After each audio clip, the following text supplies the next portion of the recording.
Toda a história da filosofia, parte 1, de Epifania e Experiência. Eu espero que vocês estejam prontos. Pega uma pipoquinha. Sim, a parte 1 tem 1h20. E vamos lá?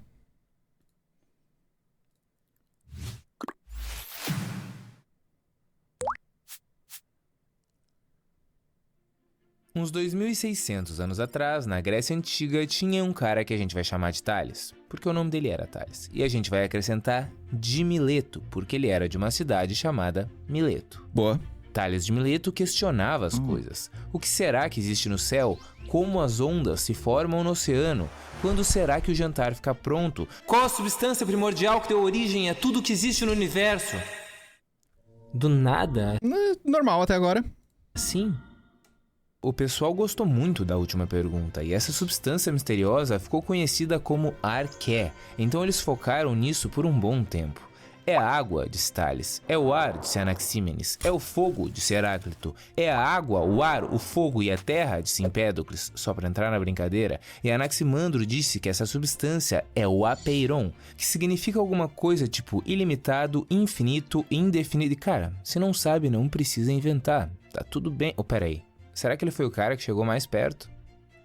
Enfim, existe uma interpretação literal dessas ideias e uma interpretação mais metafórica.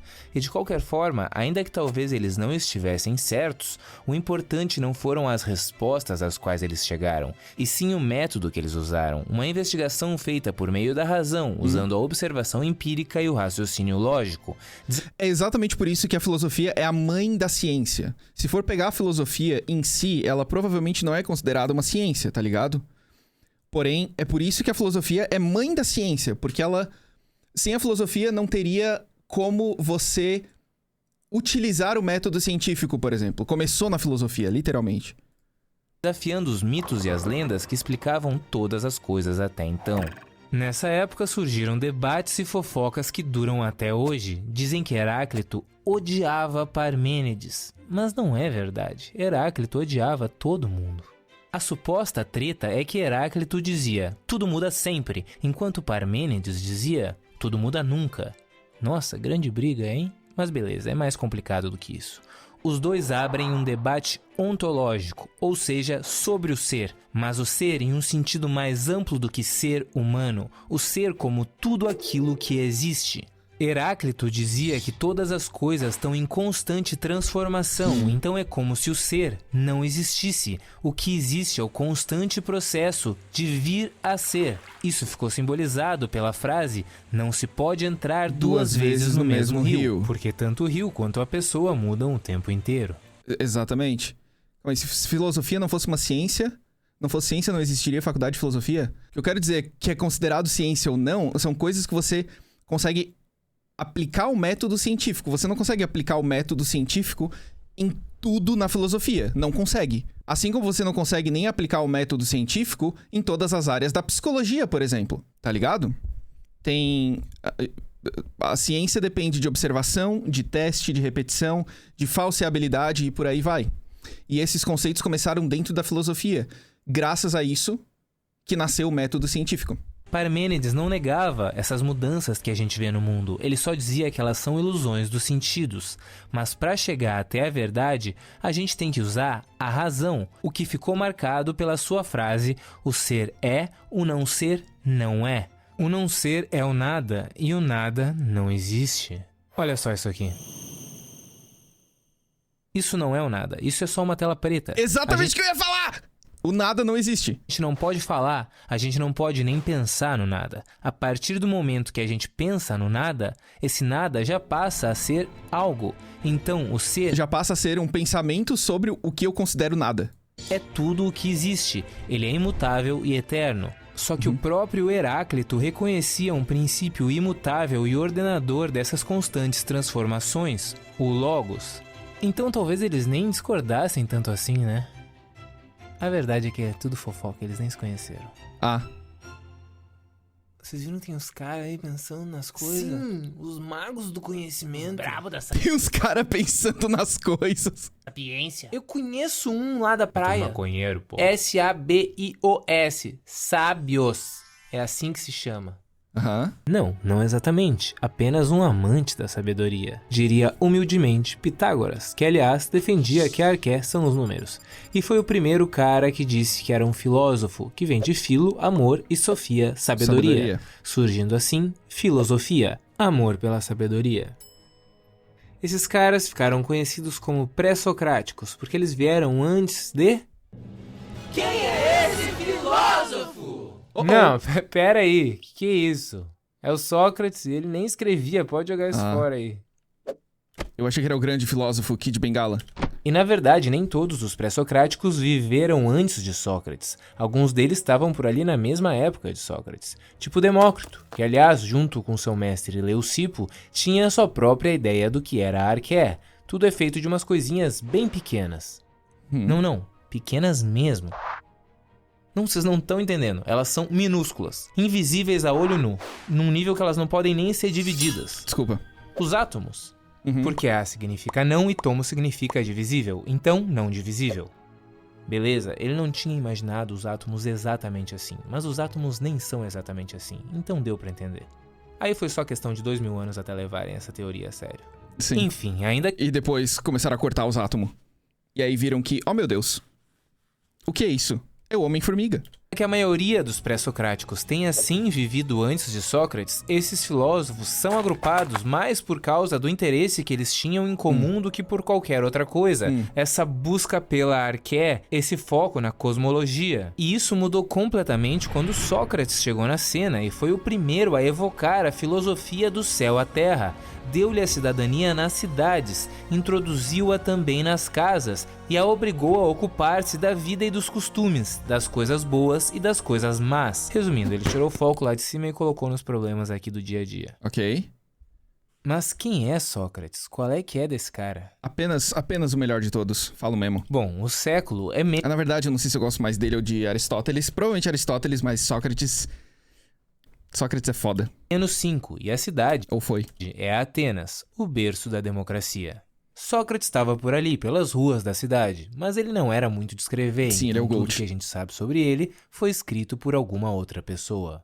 Conta a história que um dia, supostamente, um dos seus amigos foi até o oráculo de Delfos, que era tipo um santuário religioso da antiguidade, e perguntou: existe alguém mais sábio do que Sócrates? E a sacerdotisa do oráculo respondeu: não, ninguém é mais sábio do que Sócrates. Quem contou essa história foi o próprio Sócrates, mas tudo bem, vamos confiar, né? Mas quando ele ficou sabendo da novidade, ele pensou: pare, eu nem sou nada. Só que aí, pra garantir, ele resolveu sair perguntando pra todo mundo coisas tipo: o que é virtude, o que é o bem, o que é conhecimento, o que constitui uma vida boa, o que é justiça, e viu que ninguém sabia responder. Então ele desenvolveu um método, a dialética socrática, na qual ele metia a ironia, fingindo ignorância pra incentivar o cara a mandar tudo o que pensava sem filtro. Aí ele fazia uma pergunta atrás da outra até o cara perceber que na verdade ele não sabia aquilo que ele se orgulhava de dizer que sabia. E quando precisava ele finalizava com a maiêutica, fazendo a pessoa chegar a conclusões que ela achava que desconhecia. Muito bom. Literalmente a epifania aqui, ó. Literalmente a epifania. Inclusive, eu já falei disso algumas vezes. Dentro da terapia cognitivo-comportamental, existe um negócio chamado questionamento socrático. Isso aí vocês podem pesquisar depois. Mas é uma das primeiras coisas que você recebe do psicoterapeuta quando você começa a terapia cognitivo-comportamental. É basicamente uma sequência de perguntas que te ajudam a pensar racionalmente sobre o seu problema. Qual é o meu problema? Ok. O que faz eu pensar que eu tenho... O que aconteceu isso?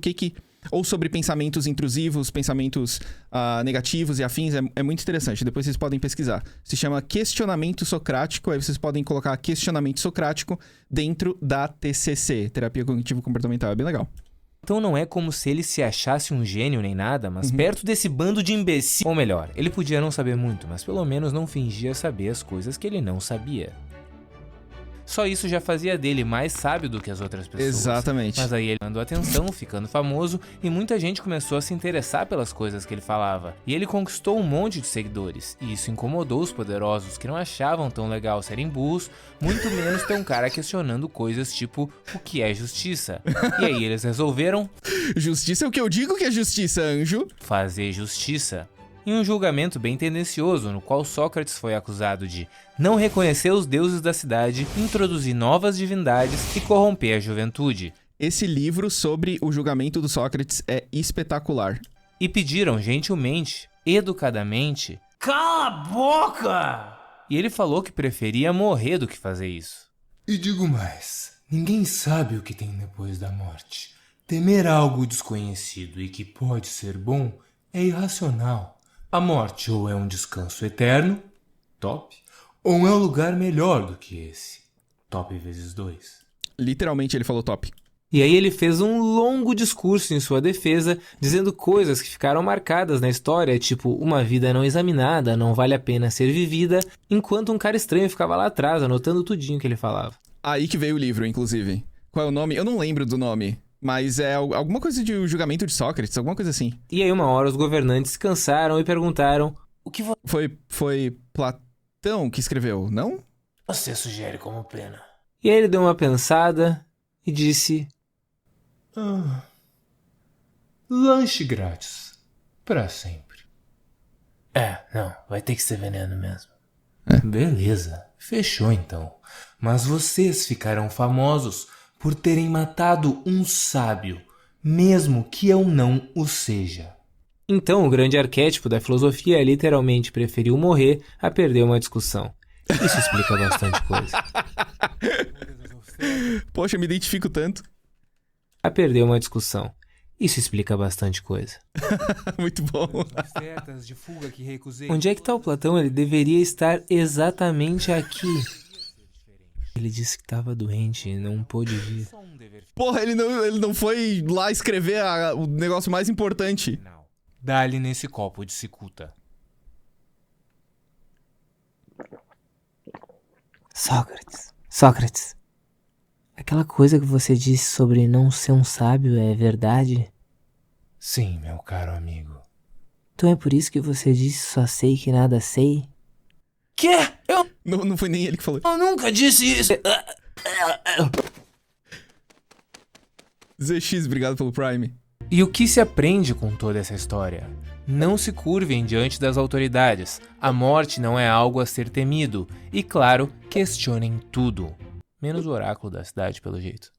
Só que mesmo morto, Sócrates continuou incomodando. Ele deixou alguns discípulos, no mínimo, muito importantes, tipo Platão, que moldou boa parte da nossa visão de mundo até os dias de hoje, com uma ideia meio estranha de que existe um reino perfeito de onde a gente veio e para onde a gente quer voltar, chamado Mundo das Ideias. É mais ou menos assim. Todas as coisas que existem aqui na Terra são só cópias imperfeitas das formas perfeitas que existem no mundo das ideias. Quando você vê esse pato e esse pato, você não vê a verdadeira essência do pato. Você não vê a patitude, mas a gente sabe que são todos patos porque existe um pato em sua forma perfeita no mundo das ideias. E quem poderia chegar mais perto de alcançar o mundo das ideias? Os filósofos, claro. Então quem deveria governar a cidade? Os filósofos. Claro. Segundo Platão, as coisas só dariam certo quando um filósofo se tornasse rei ou um rei se tornasse filósofo. Uma ideia bem sugestiva vinda de um filósofo. E aí ele ilustrou tudo isso com a famosa alegoria da caverna. Isso. Que é mais ou menos assim. Aqui tem uma fogueira. Literalmente citado por 90% das pessoas que não entendem a alegoria da caverna. Tá? Beleza? Então fica assim. Entrada da caverna, fogueira, um pessoal brincando de marionete, muro, pessoas acorrentadas, parede do fundo da caverna, luz da fogueira nas marionetes criando as sombras na parede do fundo da caverna. As pessoas acorrentadas não conseguem olhar para trás nem para os lados, só para frente, e acham que as sombras que veem na parede são as coisas de verdade e os sons que ouvem das pessoas passando com as marionetes são os sons de verdade. Aí, de repente, uma dessas pessoas consegue se soltar, vira, olha a fogueira e fica completamente atordoado por causa da luz, vai se arrastando para sair da caverna, todo fudido, e lá fora mal consegue enxergar as coisas por causa do sol. É como se fosse a claridade ofuscante e dolorosa da sabedoria. Mas depois de se acostumar com a claridade, ele finalmente enxerga as coisas como elas realmente são fora da caverna, a verdade de fato, e se dá conta de que as sombras que ele sempre viu eram só imitações imperfeitas das formas perfeitas que ele consegue enxergar agora. Aí ele pensa, Vou voltar lá e contar pros amigos o que eu descobri. Então ele volta pra caverna, mas aí dessa vez, como ele tá acostumado com a claridade da sabedoria, O chat saindo do quarto, desculpa. ele não consegue enxergar nada no meio da escuridão da ignorância. Então sai tropeçando todo torto, caindo e se levantando até encontrar os seus amigos acorrentados e manda: gurizada, vocês não vão acreditar no que tem lá fora. A verdade, o mundo, as cores, tudo é lindo. O azul do céu, o cantar. Esse cara tá louco. O que a gente vai fazer? Os animais, Que isso, pessoal? Qual foi? Eu tô trazendo a verdade. Morreu. Beleza. Sim, essa alegoria é claramente influenciada pela história de Sócrates e a busca pela verdade de um real amante da sabedoria, incompreendido e condenado pelas pessoas presas às suas próprias ignorâncias. Tá vendo aquele cara? Aquele lá recebendo um saco de moedas? Pois então, ele é um sofista, um cara que troca conhecimento por grana. Platão é contra cobrar pelo conhecimento. Vai chegar a treta. Porque até parece que qualquer idiota merece aprender. Ah lá, depois é cancelado na Ágora e não sabe por quê. A grande treta mesmo é que os sofistas ensinavam as pessoas a argumentar e vencer debates usando táticas de retórica e persuasão, sem buscar uma verdade absoluta e admitindo que diferentes pontos de vista podem ser verdadeiros e defendidos como tal. Segundo Protágoras, o homem é a medida de todas as coisas. Isso não soa nada bem aos ouvidos de um cara que acreditava que filósofo é aquele que busca a verdade eterna e imutável além das percepções do mundo terreno.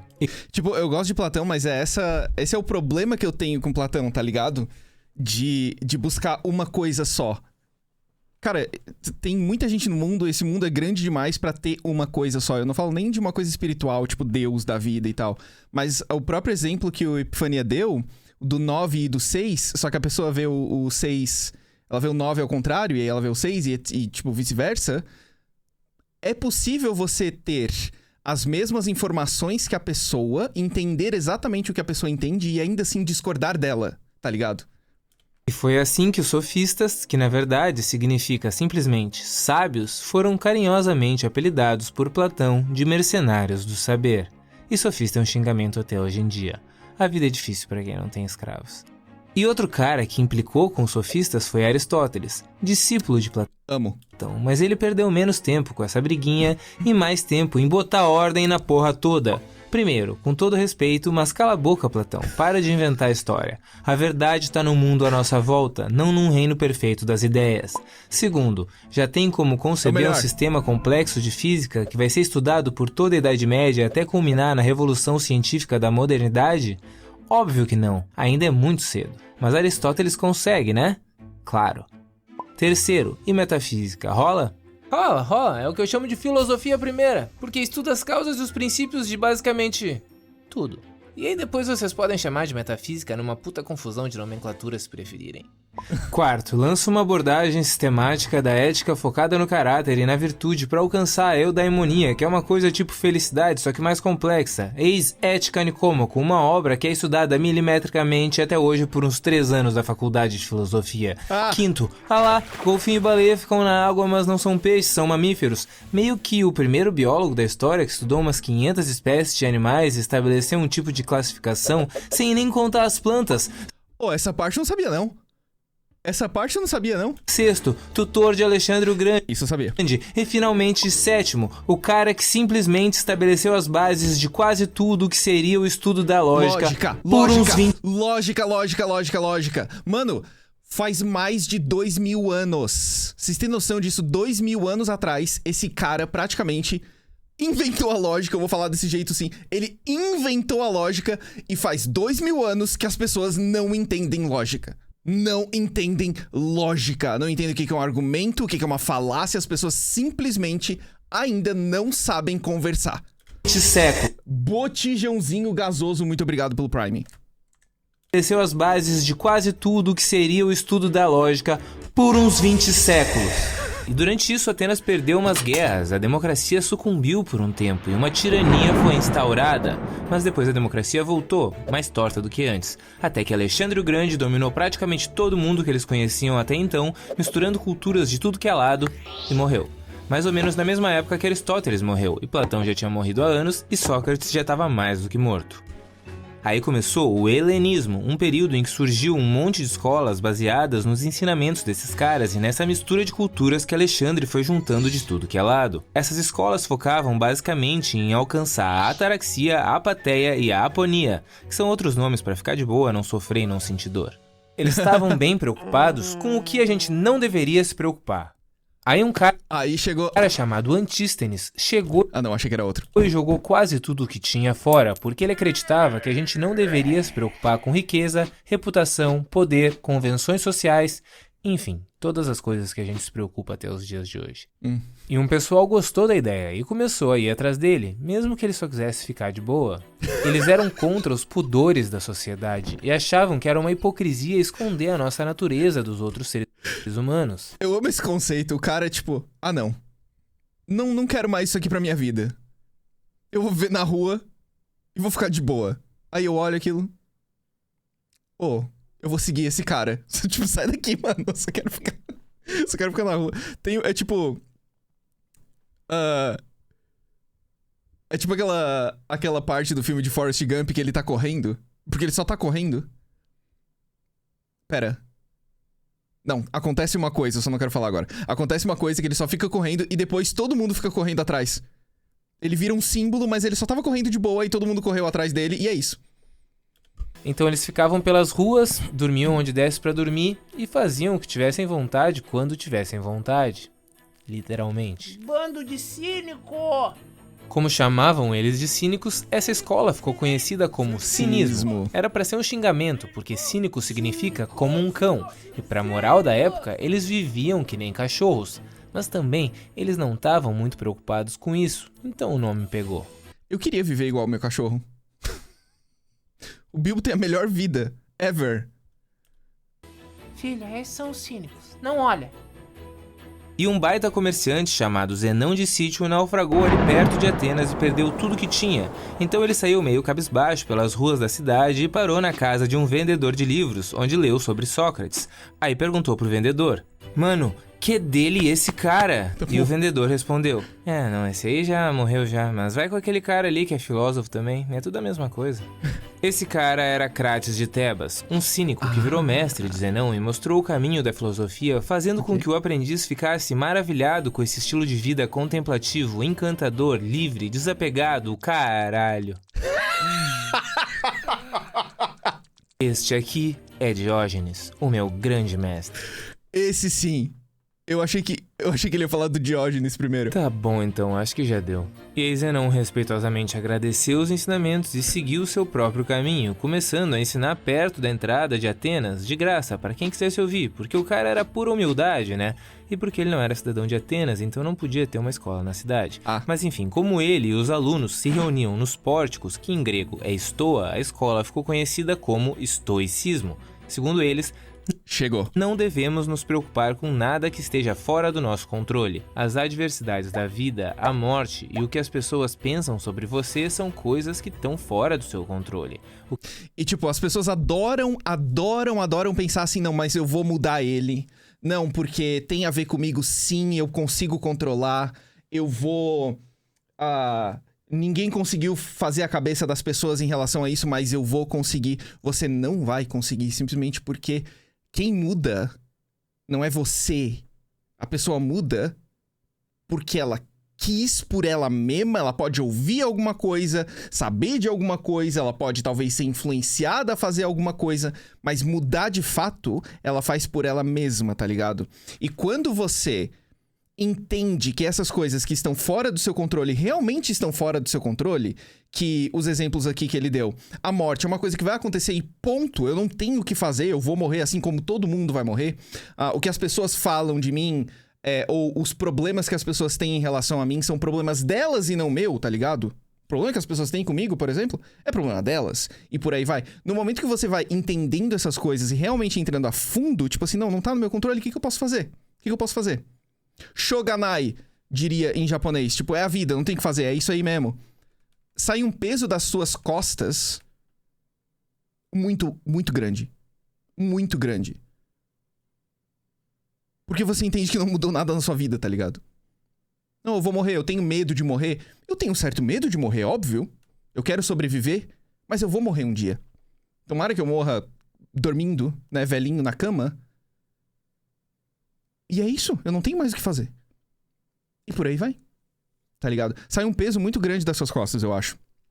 O que você vai fazer com tudo isso é uma coisa que tá dentro do seu controle. Foca nessa segunda parte aí. E Epicuro pensou, legal, mas será que tudo isso não seria mais interessante se fosse longe da cidade, longe da política, longe dos debates e numa casa cheia de amigos, incluindo escravos e prostitutas? Ah, sim, e não devemos nos preocupar com nada fora o nosso próprio prazer. Esse lugar ficou E aí chegaram os... Eu esqueci o nome. Meu Deus, eu esqueci completamente o nome. conhecido como Jardim de Epicuro, e todo mundo pensou, bando de hippie putanheiro. Mas o epicurismo não focava nos prazeres físicos, como a gente pensa quando ouve a palavra prazer. Eles acreditavam que se a gente satisfizesse as necessidades básicas e conseguisse evitar a dor no corpo, já estava ótimo. Aí o negócio era focar mais nos prazeres da alma, a amizade, o estudo, a contemplação, além de acabar com as ansiedades, o medo da morte e o medo dos deuses. Olha. E ele era incrivelmente bom em não fazer sexo e não consumia praticamente nada fora pão e água. Então, de repente teria sido melhor se ele tivesse usado uma palavra diferente de prazer. Eu lembrei a palavra que eu queria usar. Talvez... Eu tô falando de niilismo, na verdade. Mas vamos ver se daqui a pouco aparece. Pô, bem que ele poderia ter usado uma palavra diferente de prazer. Não custava nada. O que você acha? Pois é, né? Sei lá. Tá, mas você concorda com essas filosofias? Ah, vai saber, né? Mas como vocês fazem? Cara, que tal só, tipo... Esse é Pirro de Elis, o primeiro grande nome do ceticismo. Ele achava que não rolava muito saber das coisas, então o negócio mesmo era a epoqué, que significa véi, relaxa. Ou mais especificamente, suspensão do juízo. E se não tem como saber das coisas, pra que ficar correndo atrás da verdade que a gente nunca vai alcançar? Essa é uma preocupação totalmente desnecessária. Sem essa obrigação de ter uma opinião formada e emitir um juízo de valor sobre tudo, eles alcançariam a ataraxia, tranquilidade da alma. Ok. E um tempo depois, o ceticismo foi dominando a academia de Platão, o que curiosamente não ia muito de acordo com as ideias de Platão, e também era um pouco diferente do ceticismo de Pirro. Os dois grandes nomes dessa fase foram Arcesilau e Carneades. Eles focavam um pouco mais em espalhar a ideia de que era impossível chegar até a verdade e um pouco menos em ficar de boa. Dizem que lá pelo ano menos 155, Carneades chegou aí até a República Romana representando Atenas para dar palestras públicas como uma forma de reduzir uma multa que Atenas devia a Roma por ter destruído uma cidade lá. As suas palestras foram divididas em 2 dias e eram sobre justiça. Logo em Roma? No primeiro Em menos 155? dia, Carneades defendeu a justiça do melhor jeito possível, mostrando a virtude e a necessidade de ser justo, e todo mundo saiu maravilhado e convencido. Justiça é a coisa mais linda do mundo. É a população, eu imagino. Agora o resto... Quem não é justo é errado, tá errado. No segundo dia, ele defendeu que justiça era um lixo, com a mesma certeza e cheio dos melhores argumentos possíveis. E todo mundo saiu maravilhado e convencido, confuso. Justiça é coisa de idiota, só que todo mundo é burro, é justo. Eu, por exemplo, conheci um cara que era justo e se roubar afogou. um banco e matar minha mãe. Os líderes romanos não adoraram nem um pouco essa brincadeira e deram uma viagem gratuita e obrigatória de volta à Grécia para Carneades. Nossa, eu achei que era uma viagem gratuita e pro inferno. Mas quando a filosofia se infiltra na sociedade, é difícil parar. E aos poucos a filosofia grega foi se espalhando totalmente pela República Romana, que aliás era uma república cada vez mais forte, mesmo em meio a várias intrigas internas e guerras externas, até que séculos depois, no ano menos 27, se consolidou o Império Romano, que ainda cresceria e duraria muito tempo. Mas como assim menos 27? Por que menos?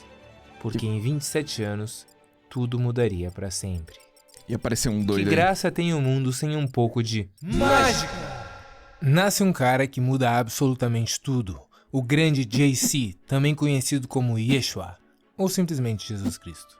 Dizem que ele fazia umas mágicas com água, pão e vinho e que ia trazer redenção a... Eu não vou falar da cena em South Park que Jesus multiplica os pães no palco, com todo mundo olhando. Eu não vou falar dessa cena. Eu não vou falar da cena que Jesus chega, coloca um pão na mesa e manda todo mundo fechar os olhos e se virar de costas. E aí ele põe vários pães na mesa e manda todo mundo se virar de volta pra mostrar o milagre. Eu não vou falar dessa cena, vamos lá? todos os sofredores. Ele ficou muito famoso pelas suas palestras motivacionais sobre Deus e salvação, alcançando cada vez mais e mais gente, ficando cada vez mais e mais popular, ao ponto de reunir multidões ao seu redor só para ouvir o que ele tinha a dizer. Bem-aventurados os pobres de espírito, porque deles é o reino dos céus. Bem-aventurados os que choram, porque serão consolados. Bem-aventurados os mansos, porque eles herdarão a terra. Bem-aventurados os que têm fome e sede de justiça, porque eles serão fartos. Bem-aventurados os misericordiosos, porque eles alcançarão a misericórdia. Bem-aventurados os limpos de coração, porque eles verão a Deus. Só que talvez Jesus tenha ficado popular demais para um revolucionário. Ele vivia desafiando as autoridades romanas e disse com todas as palavras que era o único caminho até Deus, e foi considerado o rei dos judeus, o que fez com que a elite judaica meio que odiasse ele. Mas pelo menos ele tinha 12 seguidores que aguentariam qualquer coisa pelo grande mestre. 12 seguidores inabaláveis, incansáveis, incorruptíveis. Tem cagueta nessa porra, né?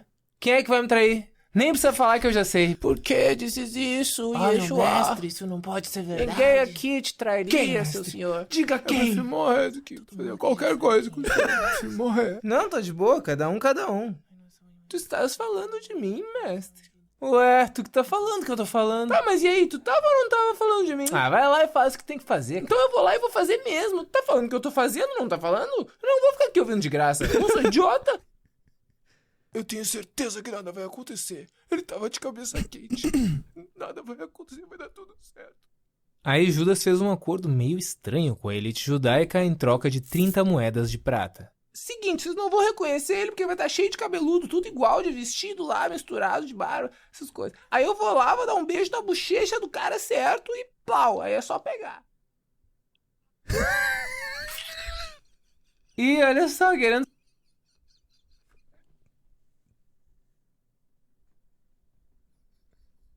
Cara, essa animação. fazer as pazes, cheio de beijinho pra cima de mim. Ai, Tá meu bom, Deus. Judas.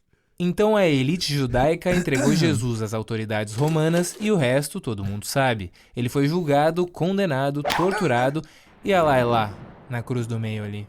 Depois de muito sofrimento, depois de implorar pela ajuda de Deus, ele acabou morrendo e foi enterrado. Fim da história. Ou será? Não, espera, o túmulo tá vazio, ele ressuscitou. Ah, sim, porque essa é a única explicação possível. Ele ressuscitou, é um milagre. Eu falei. Essa é a única explicação possível, é muito bom. Grandioso. Eu também vi. Ele ressuscitou. Eu conheço um monte de gente que viu ele E também. décadas mais tarde começaram a escrever sem parar sobre tudo que ele tinha feito, aumentando cada vez mais a história. Andou sobre a água, multiplicou pães, transformou a água em vinho, curou um cego, trouxe um morto de volta à vida. Ele nasceu de uma virgem, ele era filho de Deus, ele era Deus. Pois é, parece que matar alguém muito popular quase nunca é a melhor ideia para deixar essa pessoa menos popular. E ele ficou tão mais famoso morto do que vivo que uma nova religião se estabeleceu de vez no seu nome, o cristianismo, e depois de alguns séculos virou uma convenção contar os anos a partir do nascimento desse cara. Meu Deus. Enquanto isso, o estoicismo ressurgia forte em Roma, especialmente com 3 caras.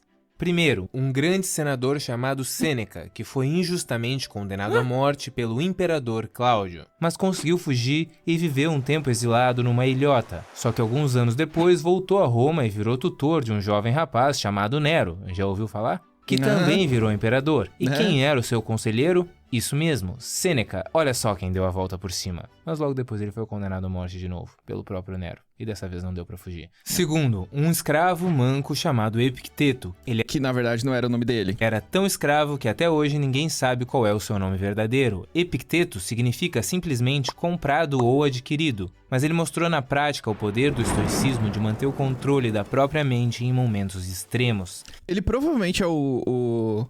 É que assim, comparando Epicteto e e o outro imperador, que eu também esqueci o nome. Marco Aurélio. Eu acho que de estoicismo, sabe? De pessoas realmente estoicas, os dois são provavelmente os melhores exemplos.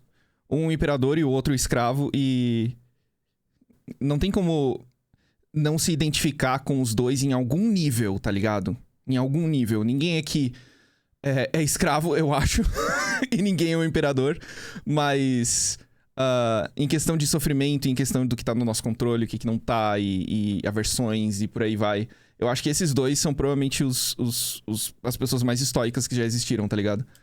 E terceiro, Marco Aurélio, um Marco Aurélio, estoico que virou imperador de Roma, Eu falei certo o nome dele, né? Marco Aurélio. Tinha me fugido. o homem mais poderoso de seu tempo. Ele foi considerado o último, ou o terceiro último, segundo último bom imperador de Roma, né? Imperador bom. Uma coisa assim. Marco! Quantas vezes você pensa no Império Romano por semana, amor? Todo dia, bebê. Todo dia. E aí ele pegou a peste antonina, uma pandemia que dizimou absurdamente o Império Romano, e morreu, tentando não se preocupar muito sobre a morte. Sério, ele anotou isso no diário. A morte está ao seu lado, seja bom para alguma coisa enquanto você vive e está em seu poder. Ah, cara, tipo, Marco Aurélio é foda porque o livro dele, né, que na verdade era o diário dele, que foi escrito pra ser um diário, ele escreveu pra ele mesmo, ele não escreveu com o intuito de publicar ou de, sabe, que as pessoas fossem ler depois. É tão bonito, tá ligado? Tem muito contexto dentro das coisas pra ler, das coisas que estão escritas, mas ao mesmo tempo são tão bonitas, sabe? E são tão identificáveis, apesar de serem uma coisa pro Marco Aurélio. Dizem que foi a partir da sua morte que começou o declínio do Império Romano. E o cinismo foi pegando uma má fama cada vez maior, porque quem começou a se auto-intitular cínico não fazia nada do que os caras pregavam lá atrás. Então a própria palavra adquiriu uma conotação totalmente negativa, que dura até os dias de hoje. E aquele cara que transformava água em vinho foi ficando cada vez mais famoso. Escreveram vários livros sobre ele. E os cristãos não pararam de se espalhar mesmo enfrentando alguns períodos de muita perseguição. Até que em 380 d.C., finalmente a religião oficial de Roma virou o cristianismo. Aí eles misturaram todos aqueles livros com uns livros bem mais antigos e fizeram um livrão só. The Bible, o maior best-seller da história.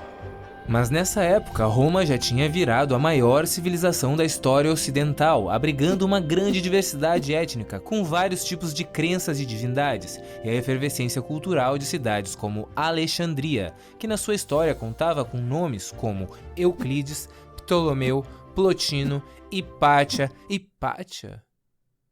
Meu Deus, uma mulher filósofa? Nada a ver, meu. Não só filósofa, mas astrônoma e considerada a primeira mulher matemática do mundo. Uma mulher que contribuiu para a invenção do astrolábio. Duvido, é que nem mulher gamer. Todo mundo sabe que não existe. Eu tô sendo irônico. Então, Hipátia foi atacada por um grupo de cristãos fanáticos por motivos sociais, políticos e religiosos. Ela era uma neoplatônica e simbolizava o paganismo, e alguns grupos de cristãos radicais queriam exterminar qualquer coisa que pudesse... Calma aí, não foi ela que foi... Não foi o marido que denunciou ela? Não foi ela? Porra, o Cristiano... Deu, cara, chega! Porque teve... Eu acho que eu tô pensando na Inglaterra, a história. Que isso, cara? Por aí. Acabou? Filho da... Agora foi. Essa história é uma das piores que eu já li na minha vida inteira. Se for a que eu tô pensando. Mas... Se for... Ela dividiu os pensamentos com o próprio marido. E o marido que denunciou ela. Por ela ter pensamentos pagãos. Alguma coisa assim. Pagãos. No caso, pagãos não, né? Pagãos. Alguma coisa assim. Depois veio todo um rolê aí de pedido de perdão por ela, pedido de perdão pelos atos contra ela e tal. Mas daí é fácil, né? Aí é fácil. Ô, foi mal aí, a gente errou ali. Ô. Fui moleque. Não é assim que funciona, né, mano? Algum mod pode fixar o vídeo no chat, por favor? Pois então, Eu acabei de me tocar que minha câmera tá na frente também. Eu posso deixar aqui, ó, que daí o nome do vídeo aparece ali no cantinho. a partir daí não vai mais ser tão legal não ser cristão, por um bom tempo. E isso já é quase na queda do grande Império Romano em 547, um acontecimento que marca o fim da Antiguidade Tardia e o começo da Idade Média, que uma boa parte dos acadêmicos pede para que a gente, por favor, não chame de Idade das Trevas, porque, nossa, mano, sim. No colégio se falava Idade das Trevas. Um ou outro professor falava de vez em quando, assim, e tal. Mas eu lembro que o meu professor de história não falava Idade das Trevas.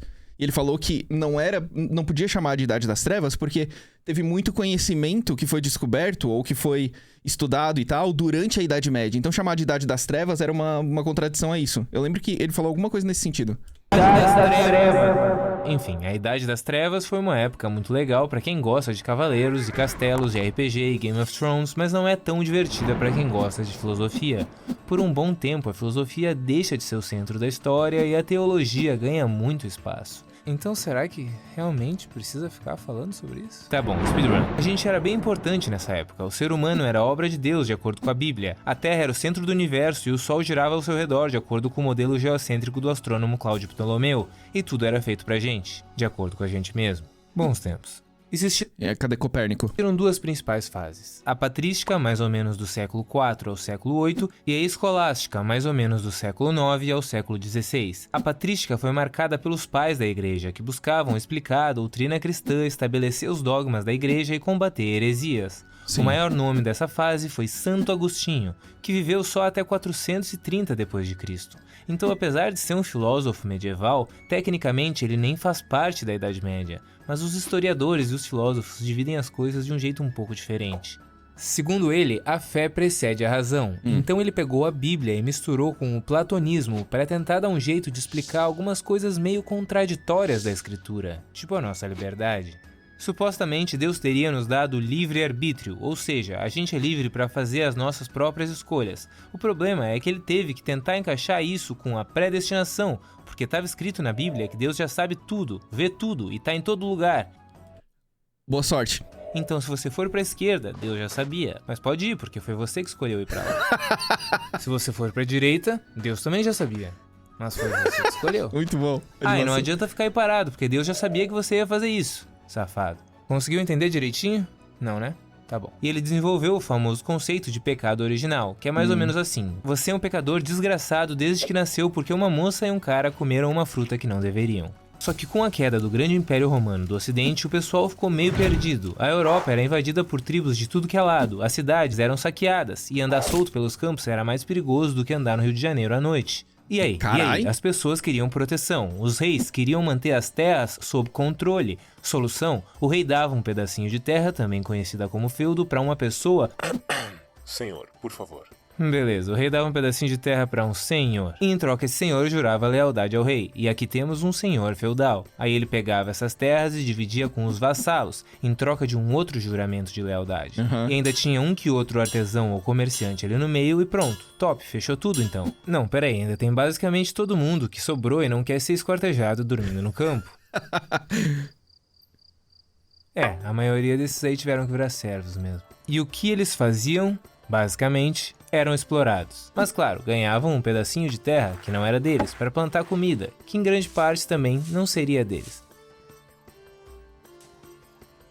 E qual era o lado... Isso me lembra aquela cena que o burro e o Shrek estão vendo o Lord Farquaad falar, e o Lord Farquaad fala alguma coisa tipo... Esse é o sacrifício que eu preciso que vocês façam, tipo... por mim, tá ligado? Alguma coisa assim, nós vamos nos sacrificar, então vocês vão e eu fico aqui. Alguma coisa assim, tá ligado? É muito boa aquela fala. Bom, eles podiam se refugiar nas imensas e impenetráveis fortalezas dos castelos sempre que uma ameaça aparecia. Tipo invasões bárbaras, invasões de outros feudos. A frase é exatamente essa. Esse é um sacrifício que estou disposto a fazer. A morte de vocês, uma parada assim. E dragões.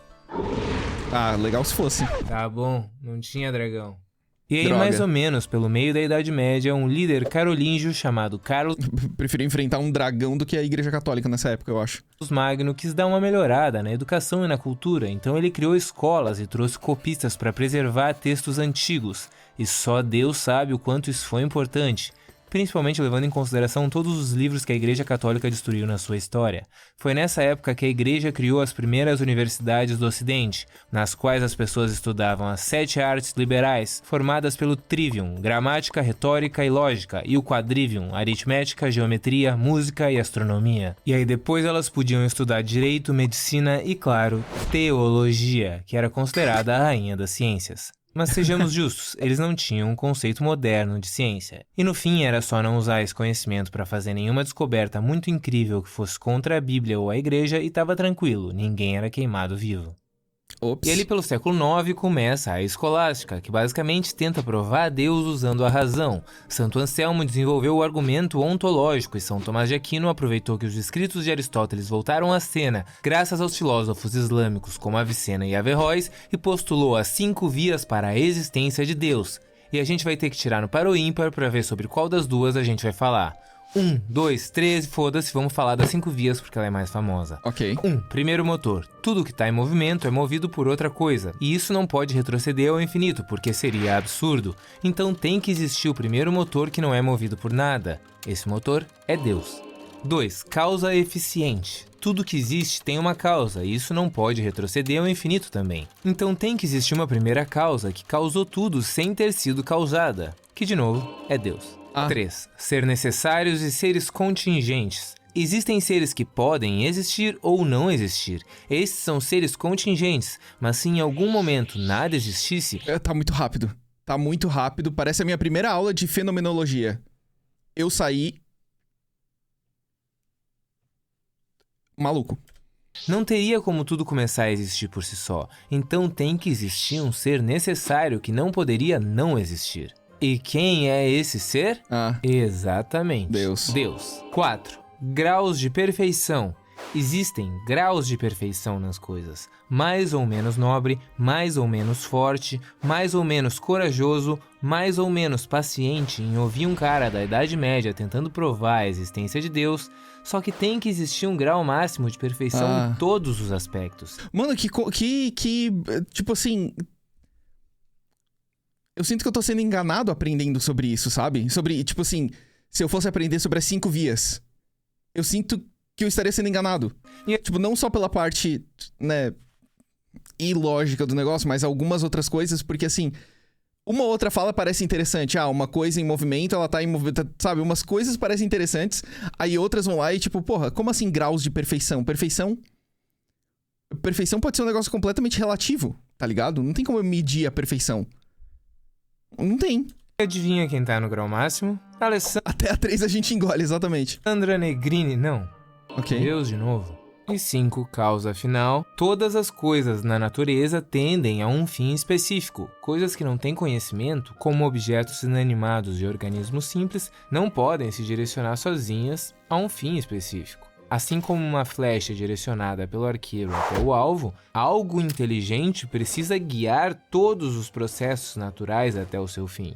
E obviamente quem guia todas as coisas é Deus. É Deus. O que na verdade essa última também não, né? Nesse meio tempo aconteceu o Grande Cisma, que dividiu a igreja em duas. A Igreja Católica na Europa Ocidental e a Igreja Ortodoxa na Europa Oriental. Elas não se davam muito bem, mas como os muçulmanos estavam se expandindo cada vez mais no Oriente Médio e ameaçando o Império Bizantino, que era o lado da Igreja Ortodoxa, ali pelo século XI, o imperador Alexios Comnenus teve que pedir arrego pro Papa Urbano II, o lado católico, obviamente.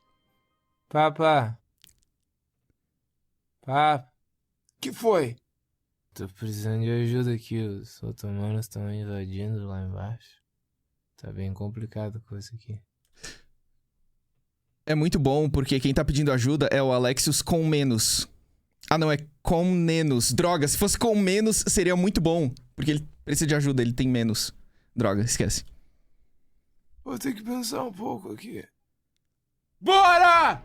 Então o Papa lançou as cruzadas, dizendo que seriam guerras santas Aham. e todos que participassem teriam seus pecados perdoados. Sabe como é? Não tinha muita coisa pra fazer sem guerra nessa época. Então se eles não fossem brigar lá longe, eles iam brigar por ali mesmo. Era meio que a atividade da época, era tipo a Copa do Mundo da época. Tipo assim, não, tá na hora da gente brigar, vamos lá. E óbvio, tinha um monte de interesse político e econômico no meio disso. Por que não aproveitar para criar novas rotas de comércio, reunificar a Europa e a Igreja Cristã e retomar a Terra Santa das mãos dos muçulmanos? Nem precisa falar que terra é essa, né? Ela tá dando problema até hoje. E como claramente a razão e a fé não estavam resolvendo todos os problemas do mundo, no século XII a Igreja Católica decidiu que seria uma boa ideia perseguir, julgar e, quando preciso, matar todo mundo que discordasse dela, incluindo os próprios grupos cristãos que não eram católicos, tipo os cátaros e os valdenses, que foram massacrados. Esse foi só o começo do que a gente conhece como A Inquisição. Olha só quem apareceu, Guilherme Ockham, um Caralho. cara que quem ama a Idade Média adora esquecer. Ele ficou famoso pela navalha de Ockham, que na verdade ele pegou emprestado e popularizou, mas é um princípio metodológico que pode ser explicado da seguinte maneira. Entre duas ou mais explicações igualmente adequadas para algum fenômeno, geralmente a mais simples é a correta. Tipo, ou uma série de características evolutivas fez com que os patos se tornassem aves aquáticas, ou eles são extraterrestres fantasiados que viajam através de um buraco negro feito de água e desembocam nos nossos lagos à noite quando ninguém tá olhando, só Entendi. esperando o momento de serem numerosos o suficiente para dominar o planeta Eu Terra. entendi. A explicação mais simples normalmente é a correta. Eu entendi, E obrigado. se você tá se perguntando por que Santo Agostinho, Santo Anselmo, São Tomás de Aquino e só Guioc, sem santo nem nada, basicamente, treta com o Papa. Ockham Muito era bom. devoto franciscano fiel, mas criticava Eu ia perguntar, porque ele tá com traje franciscano, cabelo franciscano. o abuso de poder, a corrupção e o acúmulo de riqueza absurdo da igreja, além de questionar a autoridade papal que se misturava e às vezes até sobrepunha a autoridade do imperador. E aí, o que aconteceu? Ele foi excomungado, impedido de seguir os estudos e teve que ser protegido pelo imperador Luís IV, na broderagem que ficou simbolizada pela frase "Eu te protejo com a pena e você me protege com a espada". Olha, que legal. Enquanto a igreja e a Que descolado, não sabia disso. nobreza se estranhavam, os comerciantes foram ficando cada vez mais fortes e se estabelecendo em pequenas cidades que ficaram conhecidas como Parece que eu tô vendo uma história de RPG, de repente. Parece que de repente eu tô vendo o desenrolar de uma campanha de RPG gigantesca. burgos. Então agora a gente vai chamar esse pessoal de burgueses. E eles começaram a acumular cada vez mais riqueza e ter cada vez mais autonomia dos senhores feudais. Vai se fuder. De repente, a peste negra chegou com tudo e muita gente ficou absurdamente doente. E essa máscara é famosa, mas ela só surgiu uns 300 anos depois do auge da pandemia. E ela nem servia pra muita coisa, mas ela é legal, né? Sei lá. Enfim, muita gente Nossa, mas ficou muito marcante. ficou absurdamente doente. Padre, por favor, meu marido pegou a peste, ele tá muito mal. Por favor, cura o meu marido. Pai, se podes me ouvir, cura este homem que aqui está diante. E aí morreu já. E mais 2 ou 3 pessoas também pegaram a peste e morreram, e quando eu digo 2 ou 3, eu quero dizer entre 70 e 250 milhões. Eles não eram muito bons em computar precisamente o número de mortes de uma pandemia nessa época. A gente ainda não é. E aí talvez alguém tenha pensado uma coisa tipo... nada contra essa coisa de Deus e tudo mais, mas com tanta gente morrendo, talvez a gente precise de alguma coisa que funcione melhor. Algum tipo de... renascimento. É século XVI e de repente fica tudo tão moderno. É Da Vinci pra cá, Michelangelo pra lá, navio pra tudo que é lado. Finalmente eles descobrem o Brasil e foi uma honra ser roubado, Caralho, que legal. Descobriram, acharam a gente, descobriram a gente nasceu aqui, ó, a gente viveu, a gente começou a existir agora. escravizado, torturado, catequizado e dizimado pelos senhores. Devolve nosso pau! A descoberta do Novo Mundo abriu brecha para uma transformação no cenário sociopolítico europeu. Os burgueses eram uma classe Eu gosto de pensar que... Eu gosto de pensar que nessa fase aqui, ó, é o nosso Big Bang. A gente finalmente veio à existência. amada pelos senhores. Devolve nosso pau! A descoberta do Novo Mundo abriu brecha para Só que não, tá? De novo, eu tô sendo irônico. uma transformação no cenário sociopolítico europeu. Os burgueses eram uma classe ascendente, mas ainda ficavam abaixo dos senhores feudais, do clero e dos reis.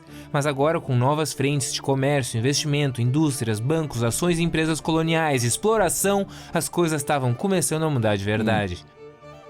E aí, Copérnico, como é que andam as coisas? Trabalhando Chegou. muito naquela história do Sol e da Terra? Trabalhando muito aí no fato da Terra ser o centro do universo, hein, Copérnico? Né, Copérnico? É isso que você vai falar, né, Copérnico? Ô, Copérnico. Cara, o modelo geocêntrico do Ptolomeu tá errado. A Terra não é o centro do universo. O modelo certo é o heliocêntrico. O Sol no meio e a Terra girando ao redor dele. Tem certeza? Como assim eu, ser humano, não sou o centro de tudo? Sério, não tem como tá errado. Eu tenho feito e refeito cálculos noite e dia. Um trabalho realmente exaustivo. Mas mais exaustivo do que resumir toda a história da filosofia em um filme desenhadinho, bonitão assim? Aí não Caralho, quebrou sei porque eu tô trabalhando demais aqui. a Mas quarta pra parede. resumir toda a história da filosofia, o cara vai ter que ficar um ano inteiro trabalhando feito um louco. Peraí, pra onde você tá olhando?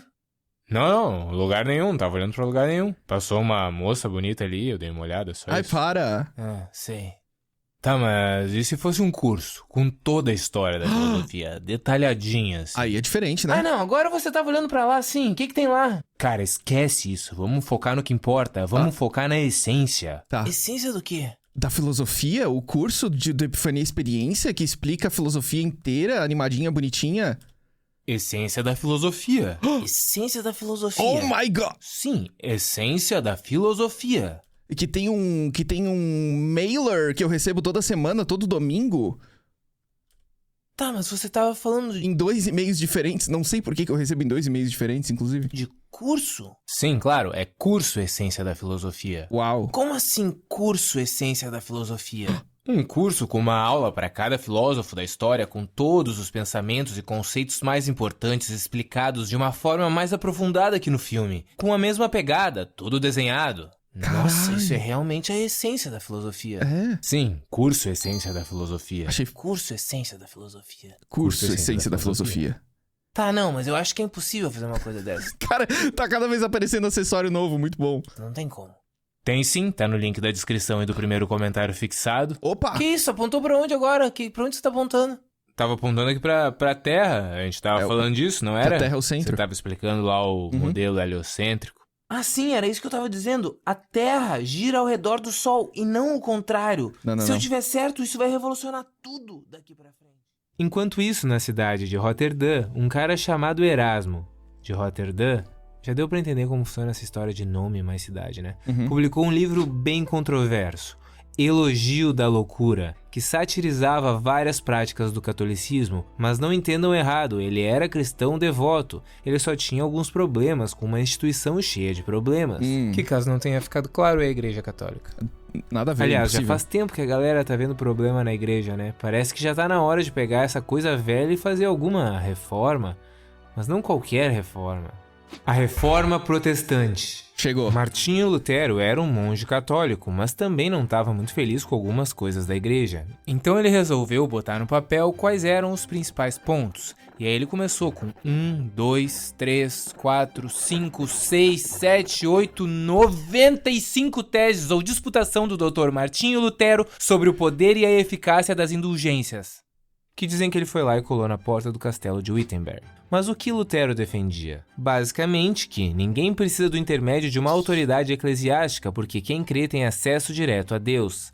Ninguém precisa ficar inventando história e teoria para justificar a existência de Deus, toda a verdade absoluta está na Bíblia. Ah, é claro, o mais importante, ninguém precisa pagar a igreja para ter o amor de Deus. A salvação vem pela fé em Jesus Cristo e nenhum dinheiro do mundo pode comprar isso.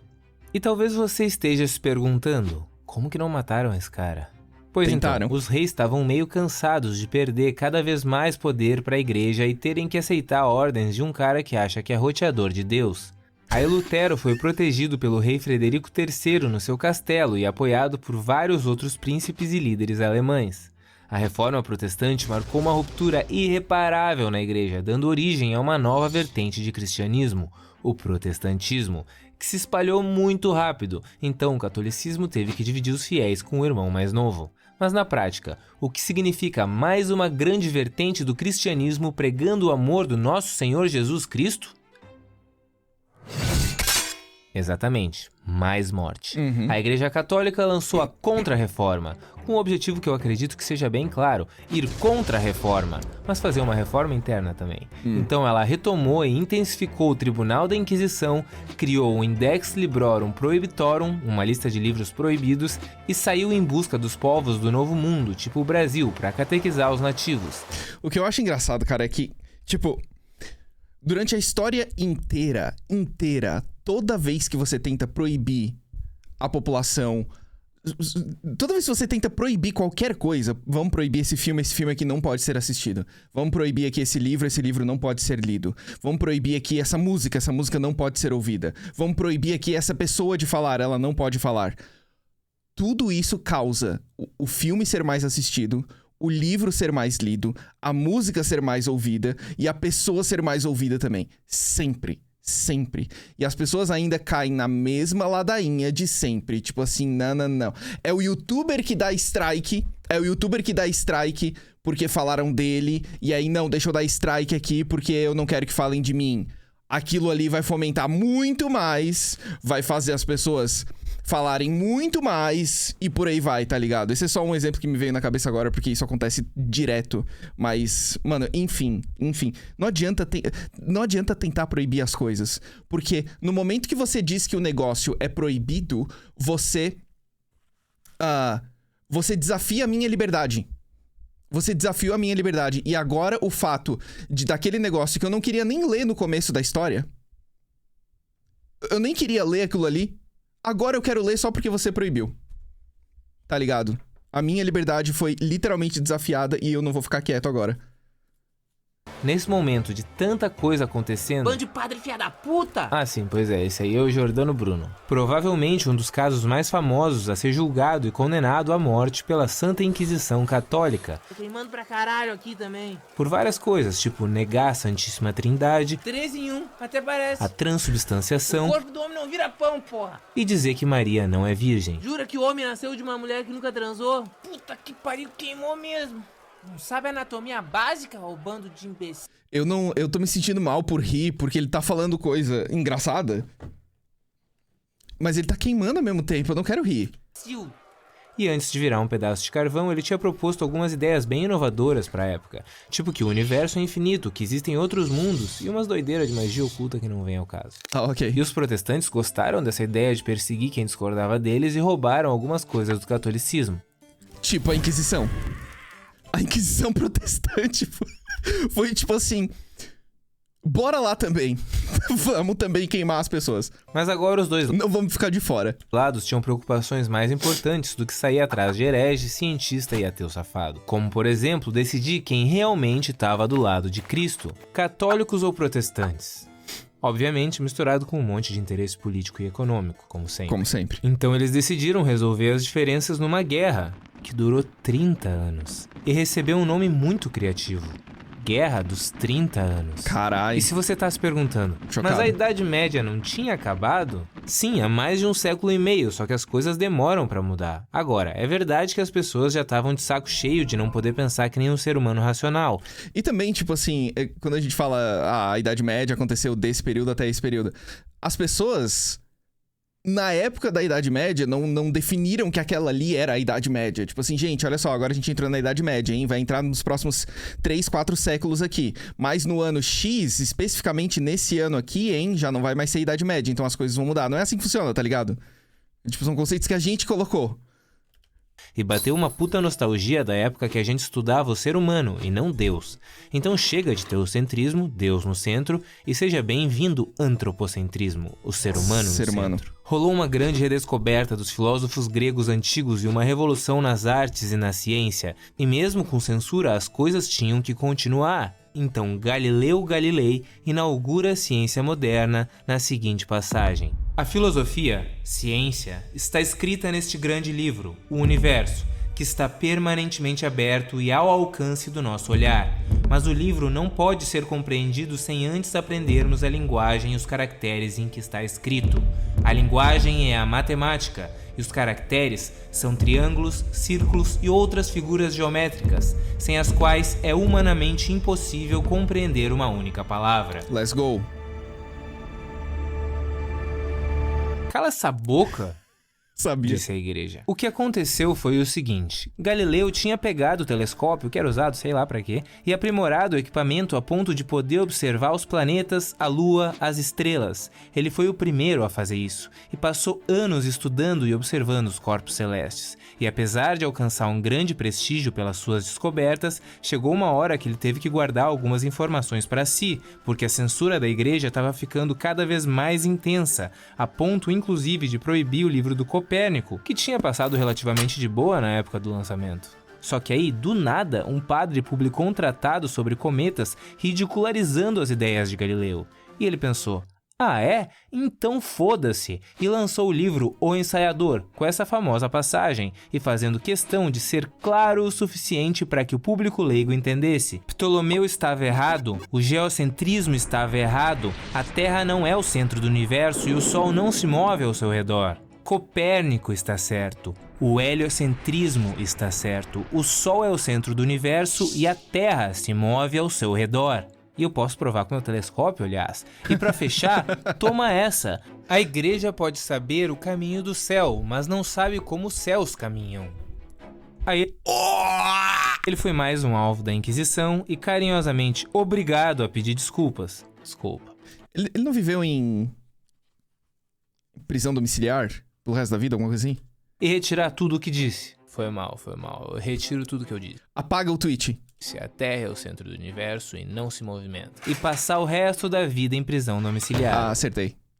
No entanto, ela se movimenta. Seus pau no cu! Nesse meio tempo, Nicolau Maquiavel tinha escrito O Príncipe como um presente a um príncipe. O que sinceramente era bem comum na época. Mas ninguém sabe se ele chegou a entregar o presente de fato, até porque o livro só foi oficialmente publicado em 1532, depois da sua morte. E não demorou muito para começar a ser associado ao diabo e a virar sinônimo de coisa ruim. Essa obra foi uma das primeiras a tratar a política como um campo à parte, desvinculando o poder de algum tipo de vontade divina, como se entendia durante as monarquias, ou de uma hierarquia natural, como era visto na antiguidade. As estruturas de poder são obras do ser humano e da sua busca pela glória, nada mais. No fim, o livro é um manual perfeito sobre como conquistar e manter o poder, um guia sincero para governantes. Ou talvez seja uma sátira sutil das técnicas de governo.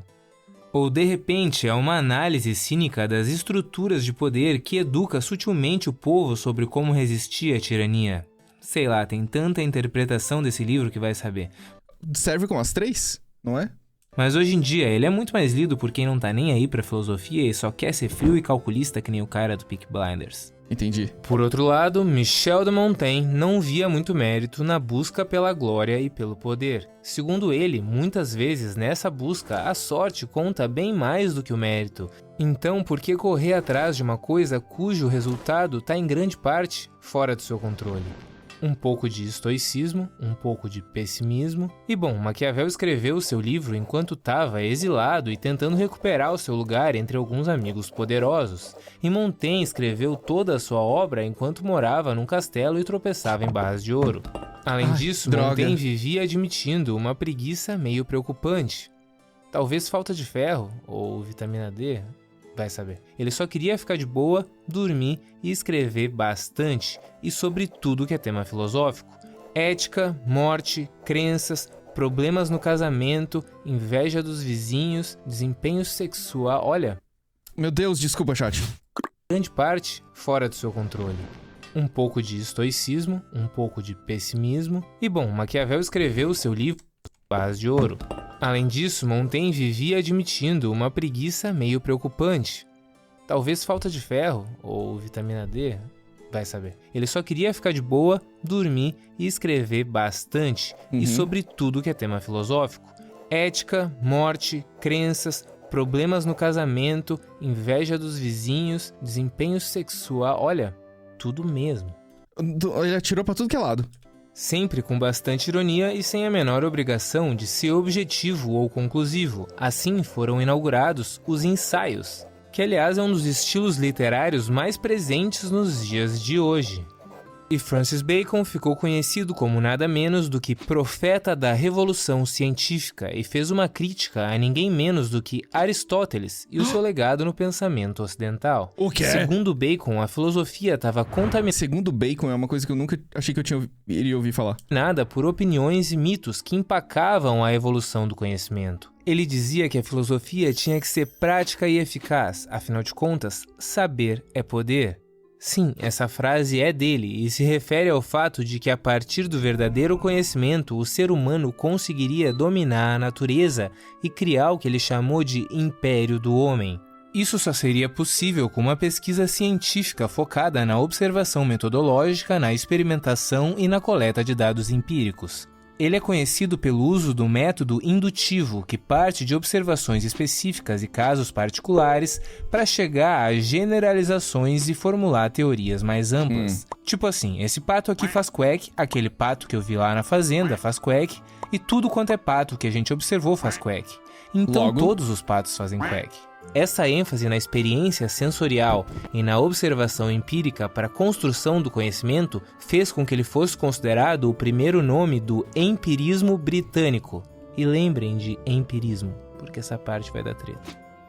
Thomas Hobbes, muito influenciado pelas guerras civis inglesas, que viu de perto, escreveu a sua obra Leviatã, na qual ele diz que a gente é meio filha da puta uns com os outros, desde sempre. Então ele não acredito. Imaginou o estado de natureza, a ideia hipotética de como seria a vida dos seres humanos antes do surgimento da sociedade. Um total e completo caos, ansiedade constante, sempre na ameaça de um confronto violento e a vida do ser humano solitária, pobre, sórdida, brutal e curta. O que ele resumiu numa frase que ele pegou emprestada: o homem é o lobo do homem. Então, para resolver o problema, a gente precisa de um contrato social, que é tipo um documento imaginário assinado por todos os indivíduos que renunciam de vários dos seus direitos para ceder a um governo soberano responsável por estabelecer uma ordem social. Soberano por quê? Porque, segundo Hobbes, só um Estado forte é capaz de garantir a ordem e a segurança dos indivíduos, mas para isso, você tem que abrir mão de boa parte da sua liberdade. O que faz sentido?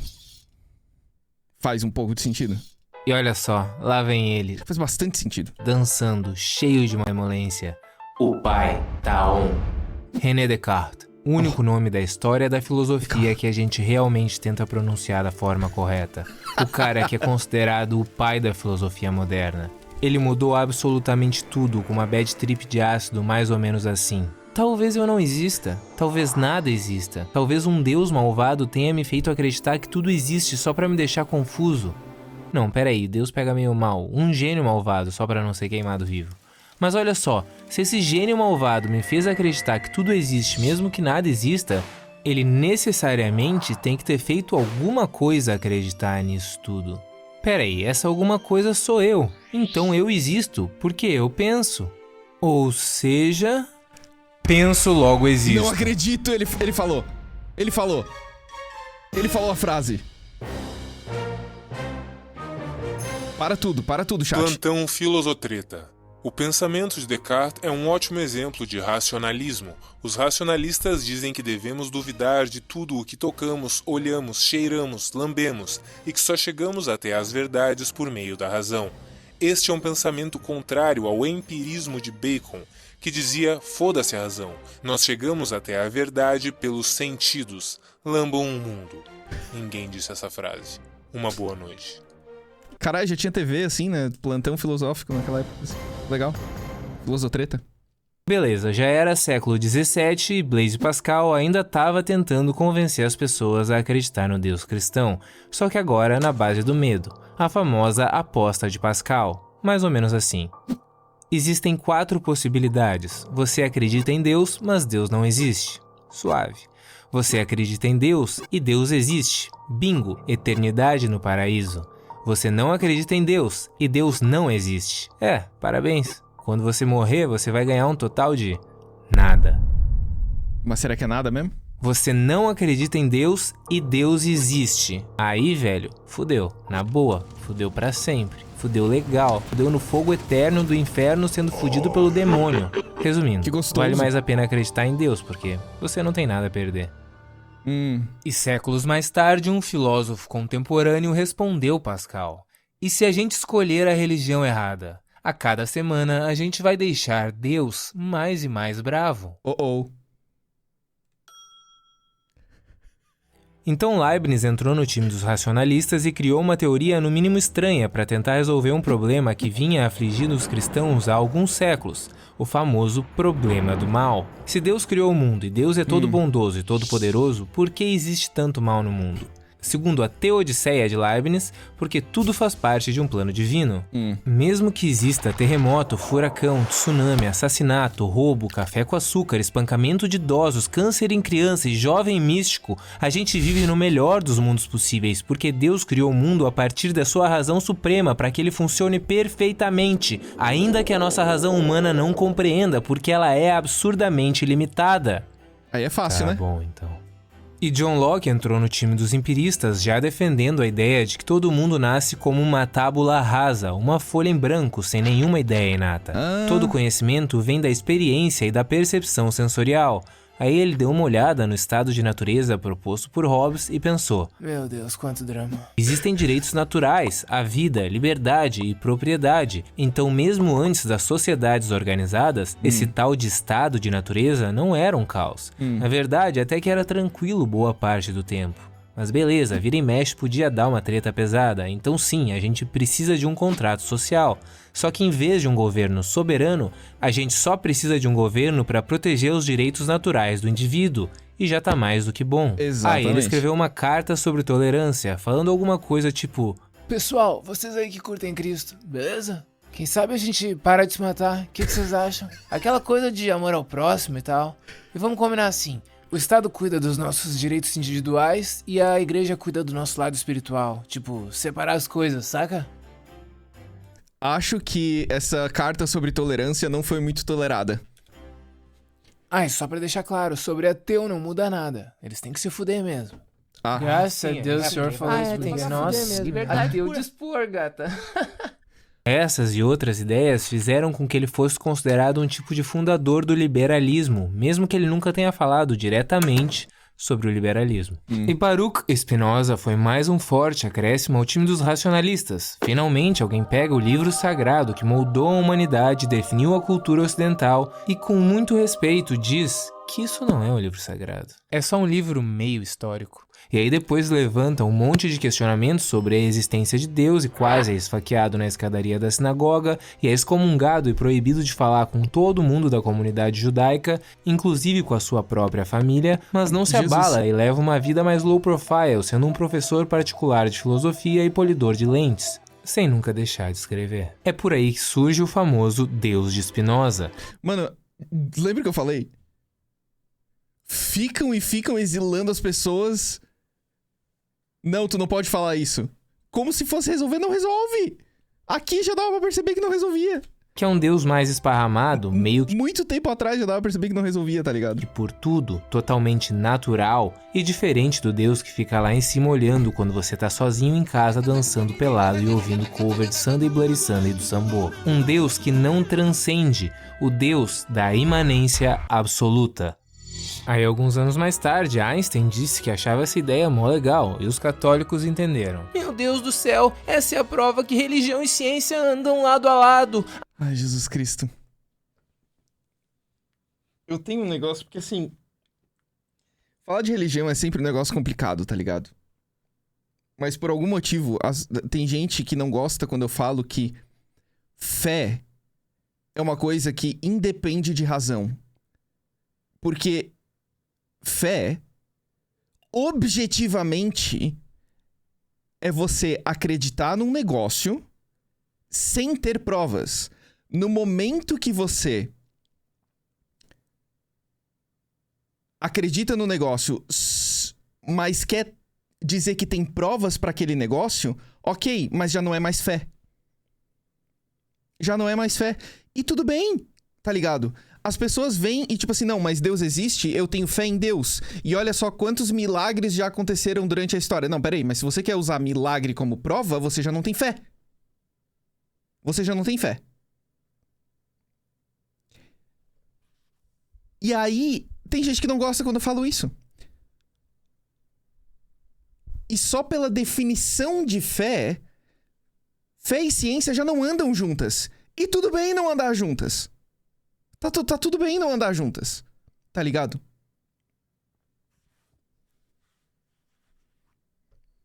Não tem que andar junta mesmo. São coisas completamente diferentes. Você pode ter a sua fé e tipo assim, ó. Tudo pode contestar a sua fé. Tá ligado? Ou provar ela contra. Ou provar que a sua fé não é verdadeira, ou sei lá o quê. Não que a fé não é verdadeira, mas aquilo que você tem fé, não acredita. Digo, não existe ou existe provas contra aquilo. Mas você ainda é capaz de ter fé sobre aquilo. Tá ligado? Por quê? Porque você acredita independente das coisas. Fé é isso.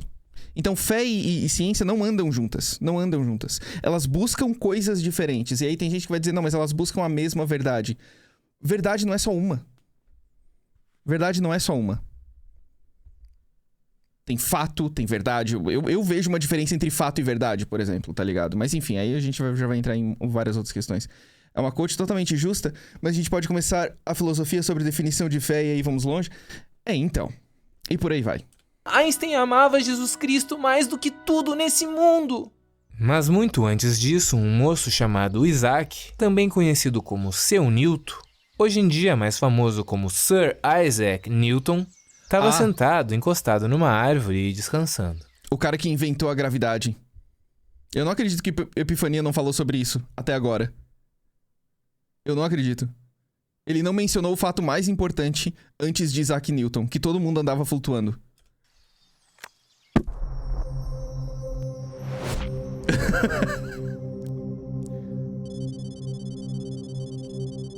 Sabe o nome disso, né?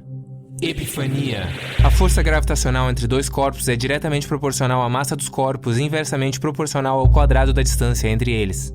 Então a gente pode entender o universo com matemática, formular leis que unifiquem o céu e a terra, que funcionem aqui e em qualquer outro lugar. Parece que agora finalmente a gente vai afastar as trevas e aí tudo vai ficar cada vez mais claro, mais e mais claro, mais e mais claro.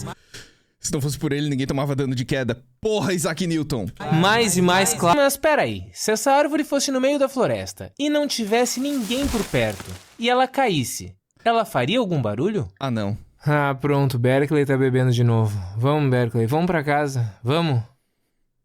Não, é sério, se você parar pra pensar, tudo que existe é o que a gente percebe. Se ninguém percebe, essa coisa existe? Ser é perceber ou ser percebido, saca? Mas respondendo a pergunta que ninguém fez, sim, a árvore faz barulho porque Deus é onipresente e ele percebe tudo. Então ele ouve a árvore caindo no meio da floresta. Deus garante a existência contínua dos objetos mesmo quando não estão sendo percebidos por mentes humanas. Cara, caso não tenha ficado claro, eu tava no meio da transição pro iluminismo. Posso continuar? Não, vocês não estão entendendo. Deus garante a existência de todos os... Iluminismo. No século XVIII surgiu um grande movimento que valorizava a racionalidade e a ciência, questionava as tradições e os dogmas religiosos e lutava pela diminuição de poder das monarquias e a defesa dos cidadãos. Não muito dos escravos, por enquanto. A Era das Luzes, a Era da Razão, a Era da Revolução, a Era de Voltaire, de Diderot e d'Alembert, decidiram que era hora de compilar todo o conhecimento humano em um livro, conhecido como Enciclopédia. E aí, para esse projeto, eles chamaram os influencers mais hypados da época, tipo Montesquieu, Louis de Jacot, Voltaire e Rousseau, que depois brigou com todo mundo. Aliás, foi Voltaire que popularizou aquela história da maçã caindo na cabeça do Newton. E ninguém sabe se é uma história verdadeira, mas é legal e didática, então tá bom. E ele vivia sendo preso ou... Tá valendo. Nossa, muito bom. Ninguém sabe se é uma história verdadeira, mas é legal e didática, então tá bom. E ele vivia sendo preso ou quase preso, e sendo exilado ou se exilando, então numa dessas ele acabou na Inglaterra e pensou: nossa, as pessoas são tão menos idiotas aqui do que na França? Vou escrever sobre isso. Aí ele elogiou a tolerância religiosa, a liberdade de expressão, o sistema político e a evolução científica dos ingleses, enquanto ridicularizou o lado francês da história, o que não pegou muito bem lá na França. Mas todo mundo faz isso até hoje, então tá tudo bem. Quando ele voltou, queimaram o livro dele em praça pública e ele quase foi preso mais uma vez e teve que fugir de novo. cara era meio acelerado assim mesmo. Ele bebia tanto café que escreveu a sua obra-prima em 3 dias, chamada Cândido, que era uma paródia do otimismo de Leibniz, sobre aquela ideia de que a gente tá vivendo no melhor dos mundos possíveis. Não que fosse muito difícil fazer uma paródia dessa ideia, né? Mas sei lá. Valeu, Voltaire. Tadinho. E Jean-Jacques Rousseau voltou naquela história do estado de natureza, mas discordando completamente de Hobbes e Locke. Segundo Rousseau, a vida no estado de natureza não era nada caótica, era a mais extrema paz e tranquilidade. O homem andava pelos campos verdes, saltitando, cantarolando, com o vento batendo no cabelo e o Algo me diz que não era assim. pinto balançando. É quando a gente afasta o homem dessa paz e enfia ele na selva de pedra que surge a desigualdade e a injustiça, o que ficou gravado nas suas famosas palavras: o homem nasce bom, mas a sociedade o corrompe. Ele era contra o governo soberano de Hobbes. Eu vi um vídeo hoje no Instagram que era as crianças até falavam em espanhol, mas tinha uma criança aqui sentada na mesa e do lado outra criança sentada na mesa. E aí tinha... Sabe aqueles pratos que tem um negócio que tapa em cima? Tipo, até de desenho animado, de jantar chique. Que daí chega a bandeja e tem aquele negócio gigante. Aí tira... Ó, que prato lindo! E aí estavam contando a história da primeira criança. A primeira criança, ela sempre teve muita dificuldade, porque os pais não tinham muito dinheiro, ela não conseguia comer muito e tal. E as crianças estavam ouvindo isso. É cloche o nome do negócio? Cloche? Enfim. E aí a segunda criança, ela chega até a lacrimejar, tipo assim, nossa, mas que história triste. Essa história é realmente muito triste. E aí o apresentador fala, vamos ver como é que foi a reação então, como vai ser a reação dessas crianças quando tirarem o cloche aí, o negócio, né, que vai revelar o que tem na frente de cada criança pra eles comerem. E aí a primeira criança, que teve uma vida muito difícil até então, que não comia muito bem e tal, na hora que ela tirou não tinha nada no prato dela. A criança que ficou emocionada com a história da primeira criança, abriu o negócio e tinha lá 2 sanduíches pra ela comer. 2 sanduíches. O que a criança faz? A que ganhou o sanduíche, ela olha pro prato vazio do outro e começa a gargalhar. Eu não acho que é só a sociedade que corrompe o homem, não. Eu acho que tem muita coisa, assim, inata. Eu acho que todo mundo é meio filho da puta mesmo. De coração, assim, um pouquinho do que seja. Um pouquinho filho da puta, assim. Que criança roubada, com toda certeza. E, tipo assim, tava tocando violino no fundo do vídeo e tal. É muito bom. Eu não sei o que aconteceu depois, né? Se ele deu um dos sanduíches pra outra criança, mas na hora foi engraçado pra mim, mas é isso aí. Vamos lá. E contra um governo para defender a propriedade privada como um direito natural de Locke. Rousseau dizia que soberano mesmo é o povo e a vontade coletiva da comunidade, e é isso que deve legitimar as leis e as instituições. Isso é a vontade geral. E aí David Hume chegou com peso no time dos empiristas e decidiu que era hora de alguém fazer com a natureza humana o mesmo que Newton tinha feito com a física. Então, depois de quase ter um colapso mental, ele completou aos 27 anos um livro gigante, o Tratado da Natureza Humana, que é muito importante. Pra nós, né? Porque na época praticamente ninguém leu e ele ficou um bom tempo tentando dar uma aperfeiçoada e deixar tudo um pouco mais palatável. Pelo menos ele era tão genial como historiador quanto como filósofo e ganhou bastante dinheiro com as suas obras sobre a história da Inglaterra. Mas então, lembram do método indutivo de Bacon? Aquela ideia de que se você viu vários patos fazendo quack por tudo quanto é canto, então você pode concluir que todos os patos fazem quack, quando um conjunto de várias observações particulares leva a uma verdade generalizada.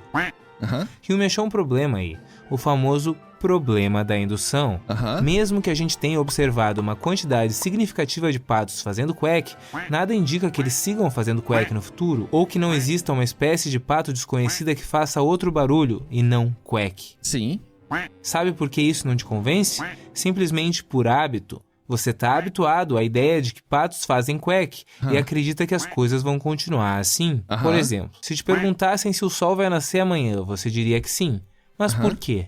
Porque você viu o sol nascendo todos os dias da sua vida. É uma questão de hábito, não é uma conclusão baseada na razão pura. Não seria nenhuma contradição lógica dizer que o sol não vai nascer amanhã e não é uma observação direta. Você não pode ir até amanhã conferir empiricamente se o sol vai nascer. Entendi. Hume argumenta que a causalidade, essa ideia de que o evento A causa o evento B, é só um produto da mente humana que serve para organizar e prever experiências. A gente está acostumado a pensar coisas como depois da noite vem o dia, então amanhã o sol vai nascer. Mas e se alguma coisa fizesse o sol desaparecer hoje à noite? E aí? O sol não nasceria amanhã, e a sua crença baseada no hábito estaria errada. Apesar do raciocínio indutivo ser útil para a nossa vida cotidiana, sim, pode ficar tranquilo, o sol provavelmente vai nascer amanhã. Tá, a gente precisa entender que a indução tem limitações e se baseia na expectativa de que as experiências do passado vão se repetir no futuro. Parece que o raciocínio indutivo, é esse o nome, né? Tá mais ligado a senso comum. Entende o que eu quero dizer? Que também é muito importante, senso comum é extremamente importante, mas parece que tá mais ligado a isso. Mas isso não é garantido, especialmente dentro da ciência. E aí Hume escreveu alguns livros sobre religião e sobre os argumentos para a existência de Deus. Pensa aí, se a causalidade é só uma construção mental humana para organizar as nossas experiências aqui no mundo, então a ideia de que o universo precisa necessariamente de uma causa primeira não faz sentido, muito menos de que essa causa é um Deus onipotente, onipresente e onisciente.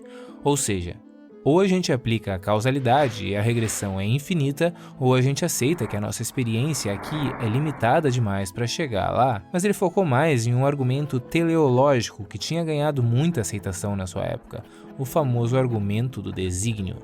Aquela ideia de que tudo no universo é tão complexo e perfeitinho que é impossível que não exista um criador. Qualquer semelhança com design inteligente não é mera coincidência. A analogia do relógio...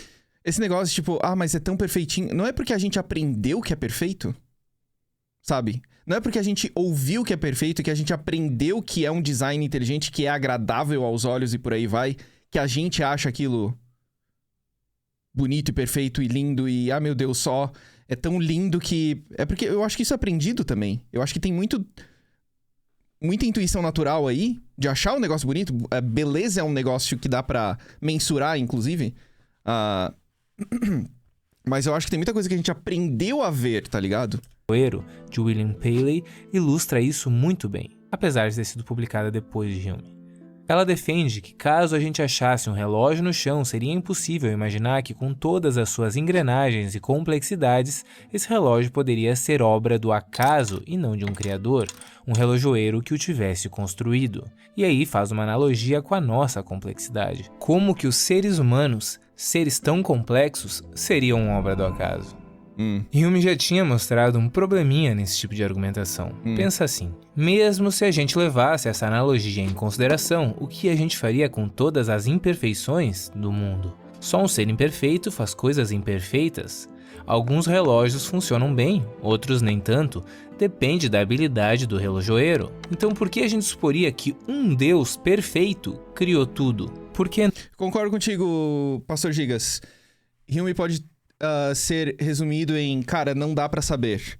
Ele era o maior agnóstico possível, na minha opinião. Eu acho que é mais ou menos por aí mesmo. E o pessoal falando no chat também que perfeição é uma palavra muito forte, porque precisa de uma referência pra essa perfeição. Eu concordo também. É perfeito porque a gente tem essa noção de que, o ser humano é perfeito. Tipo, olha só o que a gente faz, o que a gente pode fazer, o que a gente consegue fazer, e o que a gente já fez.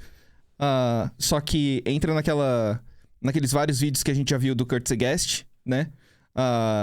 Que realmente a vida realmente pode ter sido extremamente rara pra ter acontecido somente aqui, porque de tudo que a gente já observou no universo, a gente não viu nada semelhante a nós, a gente não viu nada minimamente inteligente, tá ligado? Que nem a gente.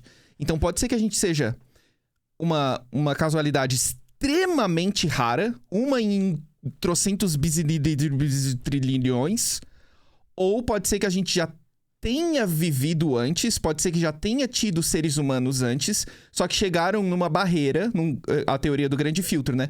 Que chegou num grande filtro que fez a vida não conseguir progredir. E aí pode ser que a gente esteja acontecendo de novo, pode ser que isso que a gente esteja falando aconteceu há, sei lá, 10 bilhões de anos atrás, não sei, em um universo extremamente distante. E aí a gente tá acontecendo de novo, tá ligado? Enfim.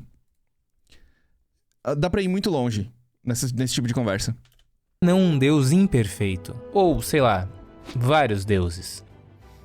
Alguns eram meio amadores e fizeram o pessoal morrendo de dor nas costas, ou meio burro, ou com um olho que não funciona direito, e um deus mais bem treinado fez a Alessandra Negrini.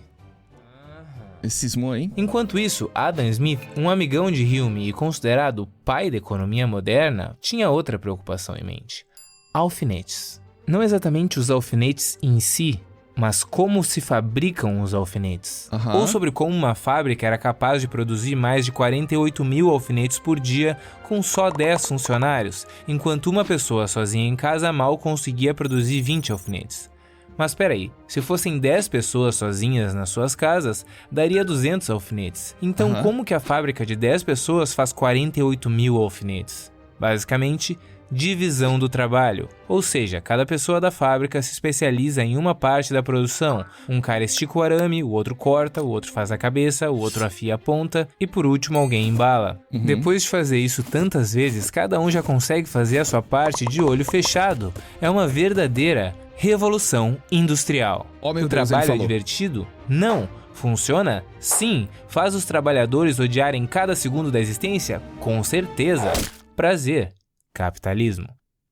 E aí, Adam Smith faz uma análise de todo esse sistema num calhamaço chamado A Riqueza das Nações, cheio de ideias e conceitos que embasaram o liberalismo econômico. Mas o que pegou mesmo foi a desgraçada da mão invisível, um termo que ele só usou 3 vezes em toda a sua produção intelectual. A primeira vez nem era sobre economia, a segunda vez era uma brincadeira, e só a terceira vez, aí sim foi no sentido que se conhece hoje em dia, a lei da oferta e demanda, na qual uma mão invisível regularia sozinha a economia pelo livre mercado, muito melhor do que por qualquer tipo de intromissão do Estado. E até hoje os econocoaches usam esse conceito em 94% das falas. Sim, essa estatística é totalmente inventada, que nem as estatísticas que eles usam. Muito bom. E aí James Watt inventou a máquina a vapor, que virou o símbolo da Revolução Industrial. E a produção aumentou pra caralho!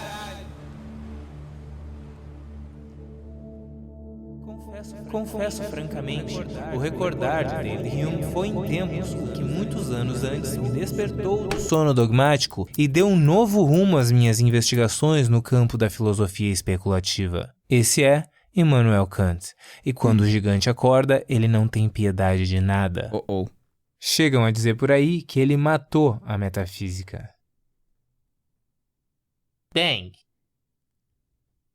Sério? Todo esse tempo discutindo qual a origem de tudo? Se a alma é imortal? Se Deus existe? Se o inferno é quente? A metafísica tradicional tinha ficado séculos andando em círculos, com a pretensão de compreender a realidade última das coisas, sem sequer questionar o que a gente é capaz de compreender. Foi aí que a Anitta começou. Então ele foi atrás dessa resposta. Qual o limite da capacidade racional humana? E em vez de matar a metafísica, ele desafiou essa metafísica tradicional e trouxe uma nova forma de entender as suas questões e possibilidades dentro dos limites da razão pura. Mais ou menos assim. Nós, seres humanos, não temos acesso à essência das coisas, a coisa em si, o que ele chamou de númeno. Nós só temos acesso à nossa percepção dessas coisas, o que ele chamou de fenômeno.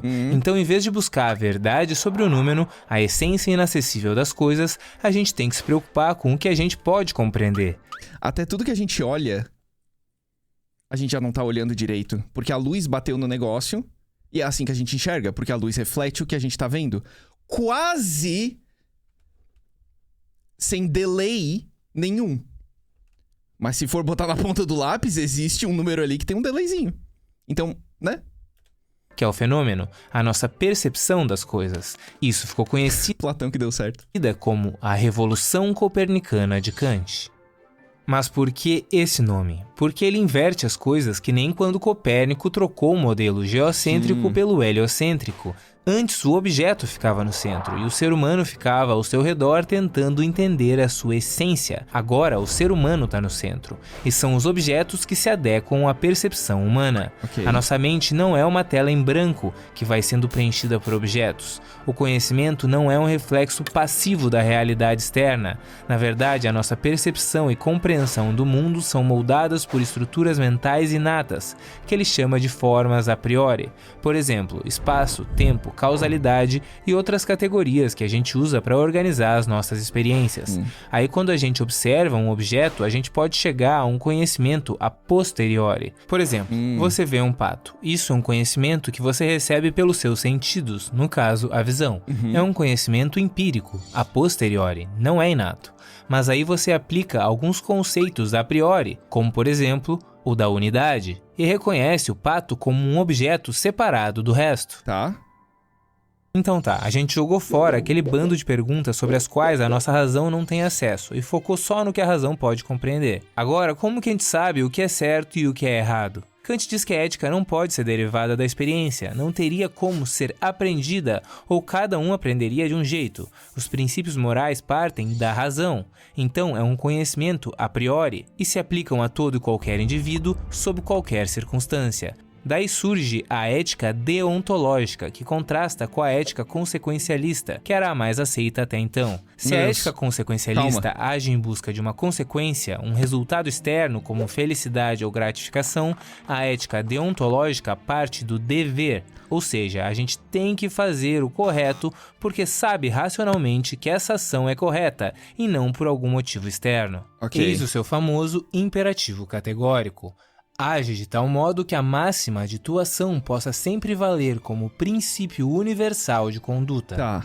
E é óbvio que essa ética não pode ser imposta, como seria no caso das religiões, que podem até partir do dever, mas de um dever imposto externamente. Se cada religião fala uma coisa sobre o que é correto ou errado, como a gente saberia qual religião tá certa?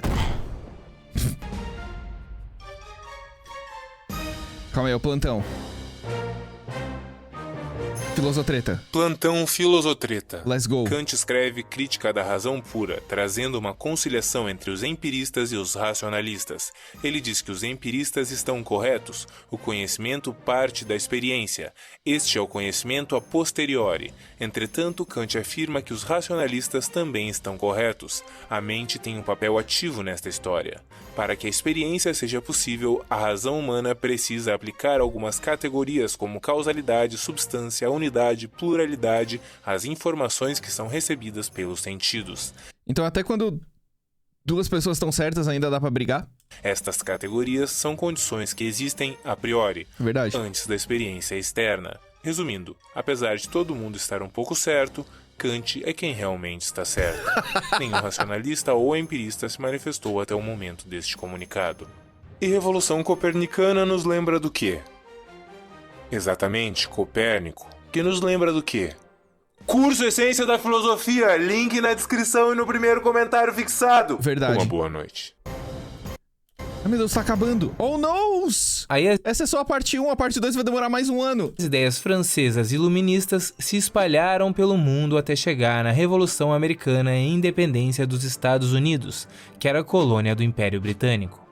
Bom, não foram só as ideias francesas, também tinha o dinheiro francês, porque como o governo da França não era muito amigo do Império Britânico, ele financiou boa parte da Revolução Americana, o que não fazia muito sentido numa época em que a França estava afundada numa crise econômica e o povo morria de fome enquanto o rei e a rainha jantavam ouro e tomavam banho de diamante. Eu retiro meu burr. Eu não aguento mais. A rainha é quem eu tô pensando? Há quanto tempo a gente já tá aqui trabalhando? Sei lá, cara, umas 14 horas. Bonjour, trabalhadores. Muito bem, não tem pobreza que resista a 14 horas de trabalho.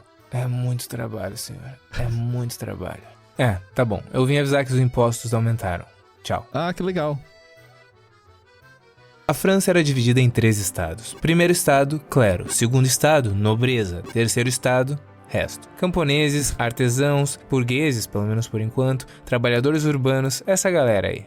O primeiro e o segundo estado ficavam com o luxo, e o terceiro estado ficava com o trabalho pesado e os Ficava com o impostos. resto. Justo. Só que chegou uma hora que isso começou a não fazer mais tanto sentido, até porque o terceiro estado representava mais ou menos 97% da população. Então, para acalmar os ânimos, o rei fez uma coisa que não acontecia há mais de 100 anos. Convocou a Assembleia dos Estados Gerais, que era formada por representantes dos 3 estados, e cada estado tinha direito a um voto. Mas peraí, tem alguma coisa errada. Se o clero tem um voto, a nobreza tem um voto e o terceiro estado tem um voto, o terceiro estado sempre tomaria 2-1, mesmo que representasse 97% da população. Então não deu muito certo, porque a maior parte do primeiro e do segundo estado não queria nem abrir mão dos privilégios, nem pagar muitos impostos. E o terceiro estado... quem se importa com o terceiro estado? Só que enquanto nada mudava, a revolta seguia crescendo. Fome, crise econômica, ideias iluministas, revolução americana, impostos abusivos, privilégios da nobreza, sangue, A guilhotina tá vindo? ouro, pólvora, Revolução Francesa. Chegou a guilhotina. Guilhotina é tão marcante, é um negócio tão marcante. Ah, não! Acabou, chat, acabou. Acabou, passou muito rápido. Acabou muito rápido. Oh, não. Que vídeo bom, que vídeo bom, que vídeo bom, que vídeo bom, que vídeo bom. Deixa eu mandar o link pra vocês. Nossa, cara, quando que vai sair o outro? Carai, acabou na guilhotina. Final foi cortado igual a guilhotina vai cortar a cabeça da Maria Antonieta. Foi na guilhotina que ela morreu, né? Eu acho que foi. Eu não lembro. Eu não sou muito bom em história, não. Acho que dá pra perceber. Muito bom o vídeo. Link tá no chat. Quem estiver vendo no YouTube, sim, vai pro YouTube. Pode dar um oi pro YouTube, chat. Link tá na descrição, obviamente. Epifania Experiência é sempre excelente. Eu adoro os vídeos do Epifania, do Alexandre. Mas eu gosto de chamar ele de Epifania, eu sempre falo isso. Muito bom. Eu vou deixar também o link na descrição do meu vídeo, né, no YouTube. O link pro curso Essência da Filosofia. Que, felizmente, depois de eu implorar, o Alexandre me mandou o curso pra eu fazer. Enfim, todas as informações... Se faltar alguma informação no meu vídeo, vocês podem entrar no vídeo dele e no link na descrição, nos links na descrição. E na descrição do vídeo dele vai ter os links lá, pra quem quiser. E é isso, paga o curso, safado. Eu vou ter que pagar o segundo, Vó Paula, porque ele só me mandou o primeiro. Enfim, muito bom vídeo. Muito bom vídeo.